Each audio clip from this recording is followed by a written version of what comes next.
Hey guys, so since I'm waiting for the new TCG ban list to take into effect this coming Monday, I figured I'd just do another Master Duel Cyber Dragon replay video in the meantime.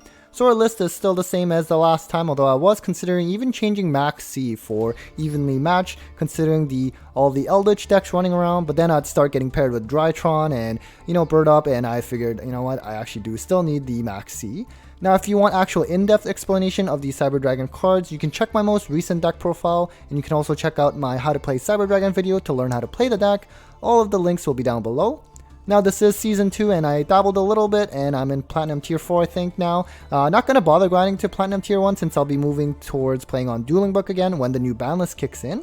And if you're new to Yu-Gi-Oh! Or just returning, I would strongly recommend that you also start keeping up with the actual card game, because what you see on Master Duel right now is just an alternate format. Alright, so this first replay is against Maxx, which if you've been following my monthly meta-analysis of the top ranked players on Dueling Book, you'll know that this deck is actually quite a strong rogue option, especially when piloted by the right players. So he's going to start off with summoning the Diameter, and then he'll be able to summon the Subtraction, but now he is locked into Cyrus monsters. But doesn't matter, he'll link that off into the Link Disciple, and then that's going to be able to trigger the Parallel Exceed to summon that, and another Exceed from the deck. They do become level 4s, but that's irrelevant in this strategy, and he's just going to link that off into the Devotee, and now he can't link summon Link 3 or higher, and he's just going to tribute that off with the Disciple, draw a card, put a card back, and then the Devotee triggers because it was tributed, and he's going to be able to just bring out these 2 tokens. And next, he'll just link those 2 away for the Cyber's Wicked, cannot be destroyed by card effects, as well as it's linked to. And then now he's going to bring out the Balinks, not quite the Salamangreat deck, but get to use some of its effect at least. And he's going to use Balinks effect as Chain Link 2, just to add the Sanctuary to hand. And then the Wicked will also trigger and be able to add a Cyber's Tuner, which is the Nabla. Next, he's going to link those 2 off and go into the Code Talker inverted. And then you can just special out the Nabla with that effect that he just added. And then he's going to go into Alambration, which is a critical card in the Maxx strategy. He's going to be able to add that Super Factorial, which essentially is like a Tri-Brigade Revolt for them. Although technically this card was released before Revolt, so perhaps that's a disrespectful thing to say. But he's going to be able to just get tribute it off, get the Diameter, and then just go into Lingeribo. Kind of, I guess it can help against something like Infinite Impermanence because it's a trap card. So I do top deck the Lightning Storm all the time, I feel like, so I don't deserve that. But I am just forcing out that Super Factorial for him to just bring out the big Exceeds guy. And so that's going to resolve now. And so one thing you have to be aware of when you're playing against Maxx is this card in particular when they're using this trap card, because essentially whatever Exceeds or Synchro Maxx monster they go into by using this as material, it's going to be able to gain an additional effect of being essentially being an Omni Negate by negating effects, not activation. That wording is quite important, so that if you have a card that can only activate once per turn, then you would not be able to activate it again if the effect was negated. And so he's going to also be able to trigger off the Wicked and both the big guy. So he's going to be able to snipe a random card from my hand, and unfortunately he does get the Kaiju. And then the Wicked, of course, like before, we'll just add that Cyber's Tuner. So I am going to go with the Prosperity Banish 6, and he does negate it because of that added Diameter effect. And again, the effect is negated. So one thing I did want to go over here is that because the effect's negated, he is still going to take full damage. He's not taking half. Like, some people get confused, especially like, let's say this gets Ash. They think they only take half damage. No, that's part of the effect. You are going to take full damage if the effect's negated, but I cannot activate it again because the activation was not negated. I know, it's a very confusing game, but hopefully you get used to it over time. We will special the Cyber, normal the Herz, and use Machine Dupe. Everything's resolving so far, so that's good. And then we'll just Contact Fuse that away for the Mega Fleet. Now, of course, we could go into Nova Infinity, but I actually decided I'm going to just try to kill him this turn because he has like 3 cards, he's going to have some follow-up. And so when you have 4 bodies on field, you can go into, especially as long as they're machines, right? You can go into the Seeger along with Anaconda so that when you bring out the Rampage, you can have enough a game. And don't be afraid to take a bit of time to pull out that calculator and make sure that the math is right before you commit to this play. And you do also have to realize Seeger's not going to do any damage, so your calculations have to be based on Rampage and technically Anaconda with that 500. We're going to send the Herz and Core, add back the Core with the Herz effect, and we will attack with the Rampage and in damage step. Seeger will pump it up. He's going to take the 22, and then next he'll take 29. Unfortunately, my math was good after all, and we do take it here. So yeah, that's something that you should be aware of when you have 4 bodies. So let's move on to the next one. Now this next replay is against some Buster Blader Black Luster deck, which I know is not a tier 1 or any kind, not even a rogue strategy, but I'm showing you this replay because there is a line of play in Cyber Dragons I wanted to emphasize that it's available. So he's just summoning some random Black Luster monster with 2 sets, so nothing too intense. Now here, actually, one thing I do want to cover is, you know, in terms of sequencing your plays, obviously you could start with the Ash to bait out the, or rather, start out with the Cyber Emergency to try to bait out the Ash. But the thing is, at least in like actual competitive play, Master Duel I find is different. People are just hand trapping like really weird sometimes, but because of the emergence of Drytron for the last year and becoming a tier 1 strategy, and they play Cyber Emergency, people typically don't actually Ash the Emergency when you start out with it. And so I just start with the core anyways, because if this gets Ashed, then you can either, let's say, get the Emergency and just get another core for follow play, or in our instance, we do have another body in Herz, and we can search something like Nachster or something. We do have follow play, so that's why I start off with the core here.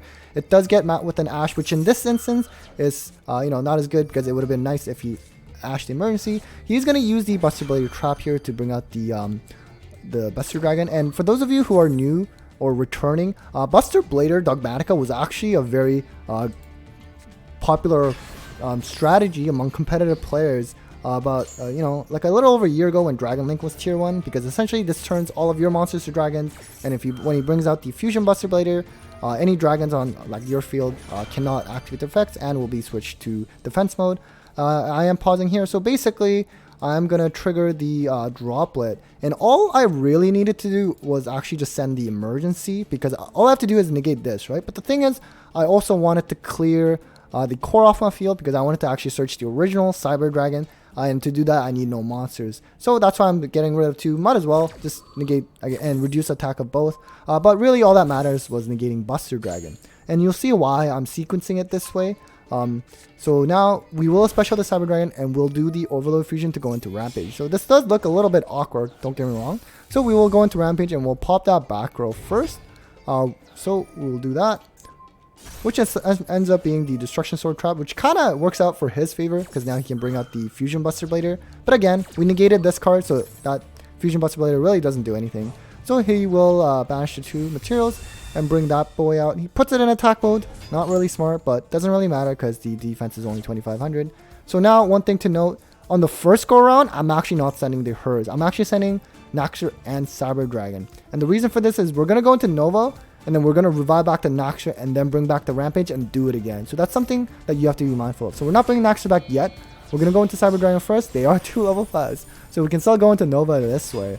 And now we're going to detach Rampage, which is important.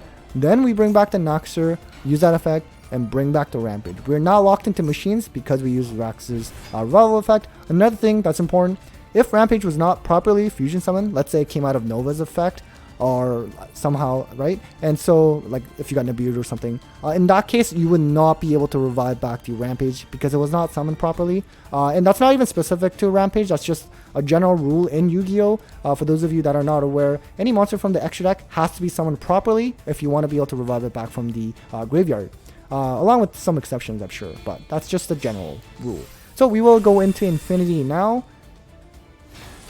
and then we will use Rampage effect, and at this point now we can send the Herz, and we can use Herz and get the Nachster rather than Core, because we haven't used Nachster's other effect to special itself, so that we can get another body so that we can go into Seeger. Remember, can't go into Anaconda because we're locked into machines, but we already have the Rampage out anyways. And we will just suck up that Buster Blader with the Infinity.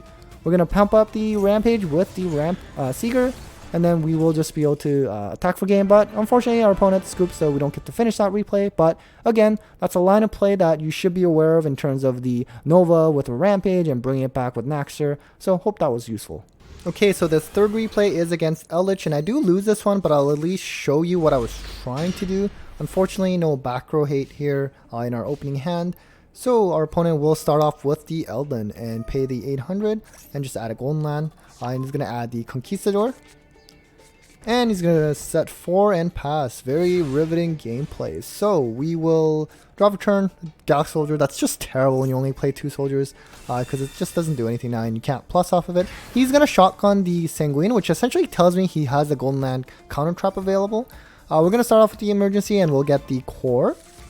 And then next we will use the Prosperity to try to get that Lightning Storm. So we do Excavate Droplet, Herz, Maxi, very useless, Nachster, Overload Fusion, and another Prosperity. So, you know, it really sucks banishing 6 just to add another Prosperity, but I'm like, you know what, I really need to dig into that back row hate, because I'm sure there's at least one floodgate there. So he's going to use the Elden again, pay the 800, and add another Golden Lord. So that's essentially 2 in his access, but he is just going to use the 1 to attack for 25. So I'm still in this. And for main phase 2, he's going to just set another card and pass turn there. So now we actually top deck the Lightning Storm, so that's good. We don't even have to use the second Prosperity. So we will try to get rid of the back row, but Imperial Order, and this is something I'm just so happy it's actually banned in the TCG. But for Master Duel, we do have to live with it for now. Hopefully they update the Master Duel list with our list, but we will just pop over the Kaiju so that his counter trap won't be live. So we'll just use the core, get the Overflow, and go into Fortress, and we're just going to try to bait out some traps. He is going to use the Conk, and so we'll have to just attack over that. Fortunately, it is strong enough. And so main 2, I set all 3, just kind of as a bluff, although later you'll see that maybe that wasn't the best idea. I mean, just in case for some reason he played Twin Twisters or Cyclone, so that he can't just snipe it out if I only set 1. But, you know, hindsight's 20/20. He does have to pay the 700, though, for the Imperial Order, and he has the Eldritch engraved to bring it back at 3500 attack. So he'll bring it to his hand first, and then he can just special it out. And then now the Elden will trigger. He's going to be able to Foolish the Wakero. And then he has the Conk that he'll be able to pop away my Fortress and attack for 4000. So not looking too good for me. And I am below 2000 now, so that means I can't use Anaconda. Always be mindful of that and keep track of your life points. You don't want to just go into Anaconda and then realize that you can't even activate the effect. So my hand is looking pretty bad, and I'm not sure how it's going to go. But we do top deck the core. That's kind of nice. He does pay the 700. So we're going to start with the Overflow. We do want to get rid of that Imperial Order. But as expected, he did have that counter trap. So now we do have to still move forward. So unfortunately, the Overflow is negated. And so we're going to actually use Core's Graveyard Effect instead, which means this normal summon effect is now dead because you can't use it. He's going to use Gozamash, that doesn't matter. So now we know everything that's here. We know that's a Sanguine, so we know all of this back row now. So we will change that to level 5. We're now locked into machines. We're going to get rid of that second useless Galaxy Soldier and just go into Nova this way. He is going to activate the Sanguine now, of course, because Infinity would be able to negate it. And I'll just summon that one in defense mode. And we will just overlay into Infinity. So we'll just suck up that one in attack mode. And you can only suck up monsters in attack mode, unfortunately. I know someone was asking about that. And we'll attack over the Infinity, or rather Eldritch. I did consider just leaving the Infinity with that one negate. I mean, basically I would have to try to stop the Golden Lord from coming back from the grave because it'll be 35. But I decided I really need to get rid of the Order because that's the only way I can kill him the next turn. Even though I lose my spells here, with the core I can search something like Revsystem and then just go into OTK that way. Assuming I use Zeus's effect and I have some Cyber Dragon's Grave, I can revive it and go into like Seeger or something. He is gonna have to pay the 700 for Order. Unfortunately, what I didn't predict was him having access to all 3 Golden Lords because I have one attached to Zeus and now he has 2 here. I did not anticipate that. I mean, that's kind of hard to make room for.